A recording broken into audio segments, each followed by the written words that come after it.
Tiene la amabilidad de charlar con nosotros Mariana Stilman, que es abogada, diputada nacional por la Coalición Cívica, nacida en Lomas de Zamora. Mariana, ¿cómo te va? Buenas noches. Daniel Santa Cruz te saluda. ¿Qué tal? Buenas noches, Daniel. Buenas noches, Leandro. ¿Cómo ¿Cómo estás? están ustedes? Muy bien. Bueno, ¿por qué Bien. lo incorporaron a Zanini, que no estaba en la denuncia original, y lo incorporaron hoy en la denuncia penal?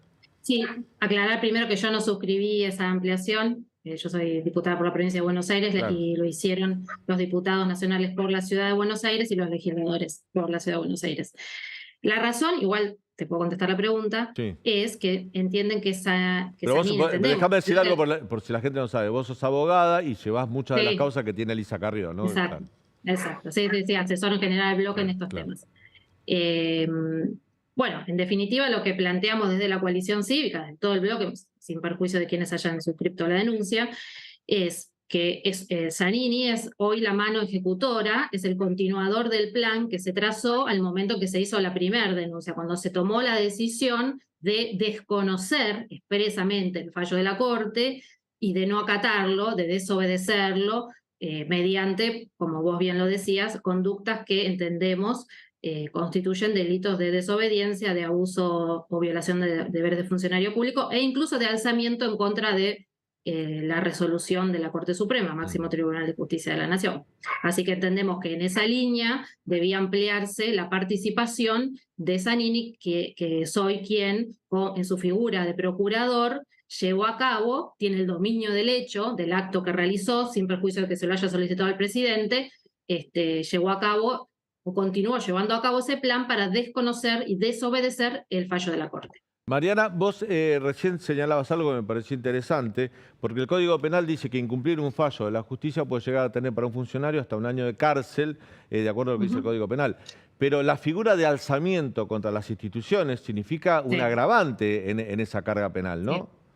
Sí, en cuanto a escala es de 1 a 4 años de prisión, la establece el artículo 230, inciso segundo. Está justamente para estos casos en el que se desobedezca la resolución de una autoridad, una máxima autoridad como es la Corte Suprema en este caso. Es un alzamiento porque justamente no solo es, bueno, no estoy cumpliendo, entonces me intima, no, desconocen expresamente y manifiestan el dolo de no acatar la orden o la resolución de la Corte Suprema.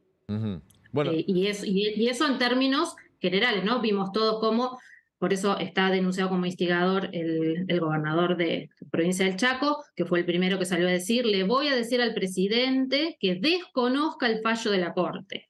Y a partir de ahí, la reunión de todos los gobernadores suscribiendo eso, el presidente diciendo no voy a acatar, voy a ordenar al procurador que lleve adelante esta estrategia totalmente chicanera y dilatoria, y después finalmente Zanini, cerrando ese círculo, presenta el escrito que anunció que iba a presentar con ese fin, ¿no? Ahora, bueno, ya sabemos todo, mañana el escrito de Zanini, judicial.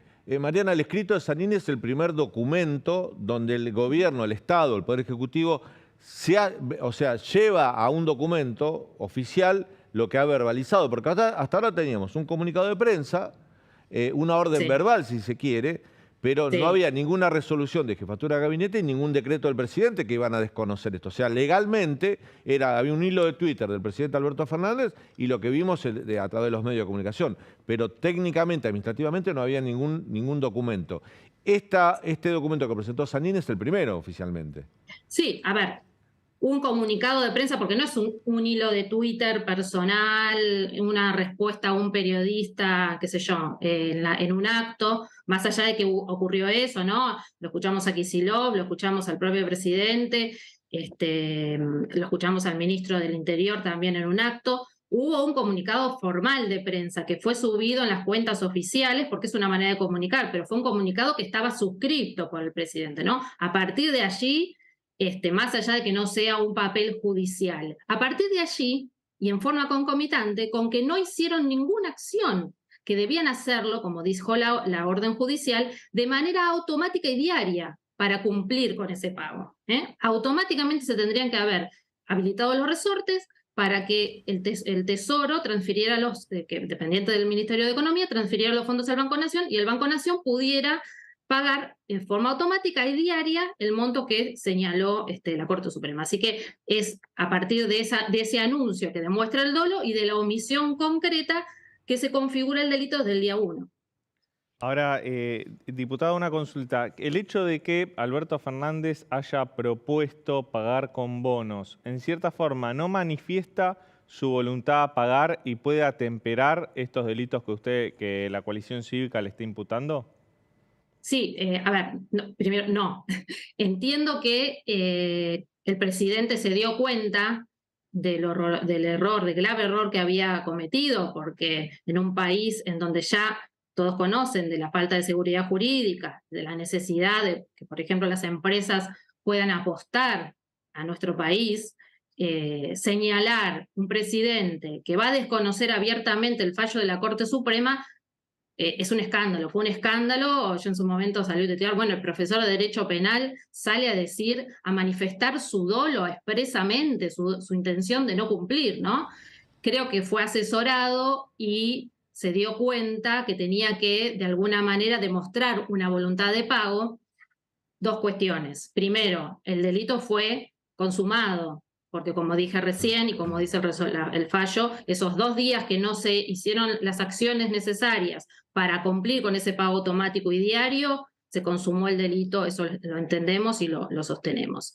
Y después, que la forma de pago tendrá que discutirla de otra manera, pero no es la que estableció el fallo en la medida cautelar. Después, si uno puede hacer una presentación, establecer otras cuestiones, pedir prórroga, ya es una cuestión de, bueno, a ver, yo quiero, pero no puedo, ¿de qué manera hago? Pero ese no fue el planteo original. El planteo fue desconocer. Y ahora entendemos que este planteo es, ante el escándalo que suscitó y ante la conveniencia de demostrar de alguna manera que hubo alguna reflexión y hay una feria judicial que empieza en el día de mañana, lo más cómodo era hacer un planteo chicanero, dilatorio de esta revocatoria que no es absoluta, no se configura de ninguna manera los supuestos para plantearla. Con eso y con lo otro, bueno, llegamos hasta febrero, vemos cómo vamos, pero la realidad es que la voluntad, la intención de incumplir fue manifestada, fue grandilocuentemente manifestada, por eso hablamos de un alzamiento, porque fue hecha en actos, mediante mediante comunicados públicos, y hablando de, como dijo Capitanich, en vez de Robin Hood, Hood Robin, una corte Hood Robin, y golpe institucional, y golpe de la corte, es decir, no se quedaron simplemente con no acatar un fallo y decir encima que no lo pensaban acatar, sino justificaron su decisión en manifestaciones absolutamente políticas impertinentes que estaban llamando nuevamente, como fue el caso del juez Alonso, a una rebelión ante una decisión judicial de uno de los 3 máximos poderes de la nación.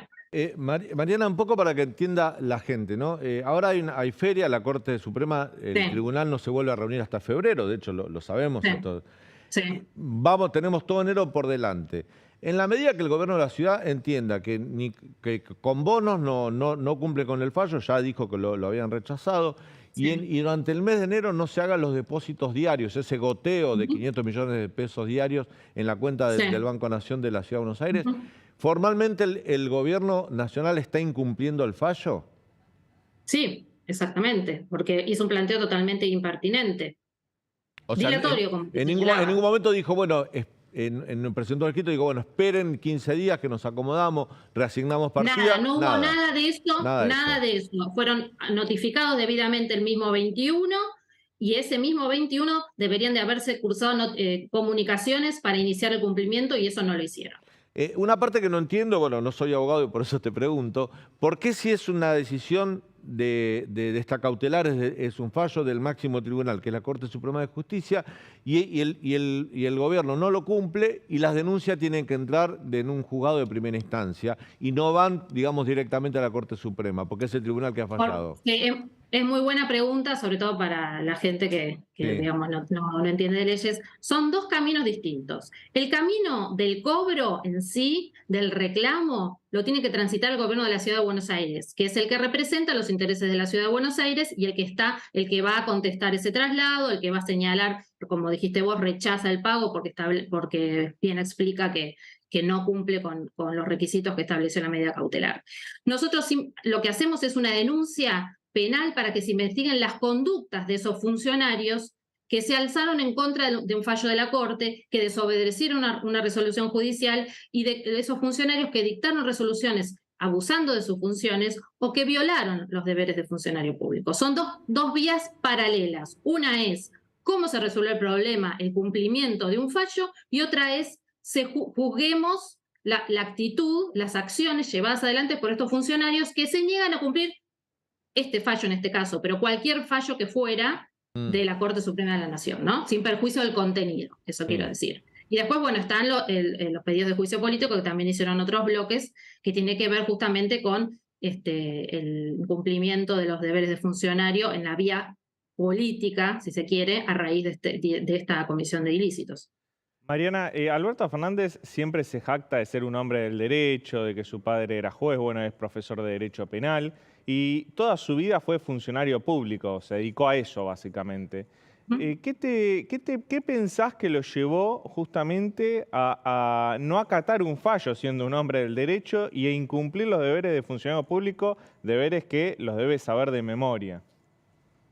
La verdad que no estoy en la cabeza del presidente, muy lejos estoy porque realmente no la entiendo, no entiendo un montón de actitudes que por supuesto resultan muy extrañas y muy llamativas que provenga de un hombre de derecho como se autodenomina él.